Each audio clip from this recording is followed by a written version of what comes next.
Caps for Sale. A tale of a peddler, some monkeys, and their monkey business. And it's told and illustrated by Ezra Slobakina. Here's a title page with no illustration, just caps for sale. Oh, here's a nice title page, and it shows the man walking in the street, called Caps for Sale. A tale of a peddler, some monkeys, and their monkey business. Told and illustrated by Ezra Slobakina. This is called the dedication page. This means this are the people that the author wanted to write the story for. And this says, to Rosalind and Emmy Jean, and to their grandfather who loved to read to them. That's nice. Nice to have a book dedicated to you. Once there was a peddler who sold caps, but he was not like an ordinary peddler carrying his wares on his back. He carried them on top of his head. First he had his own checked cap, then a bunch of gray caps, then a bunch of brown caps, then a bunch of blue caps, and on the very top, a bunch of red caps. He walked up and down the street, holding himself very straight so as not to upset his caps. As he went along, he called, "Caps, caps for sale, 50 cents a cap." One morning, he couldn't sell any caps. He walked up the street, and he walked down the street, calling, "Caps, caps for sale, 50 cents a cap." But nobody wanted any caps that morning. Nobody wanted even a red cap. He began to feel very hungry, but he had no money for lunch. "I think I'll go for a walk in the country," said he. And he walked out of town, slowly, so as not to upset his caps.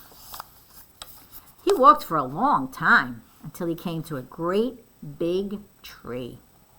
That's a nice place for a rest, he thought, and he sat down very slowly under the tree and leaned back little by little against the tree trunk so as not to disturb the caps on his head. Then he put his hand to feel if they were straight. First his own checkered cap, then the gray caps, then the brown caps, then the blue caps, then the red caps on the very top. They were all there, so he went to sleep. He slept for a long time. When he woke up, he was refreshed and rested. But before standing up, he felt with his hand to make sure his caps were in the right place. All he felt was his own checked cap. He looked to the right of him. No caps. He looked to the left of him. No caps. He looked in back of him. No caps. He looked behind the tree. No caps. Then he looked up into the tree. And what do you think he saw?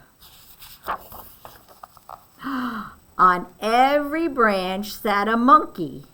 On every monkey was a gray or a brown or a blue or a red cap. The peddler looked at the monkey.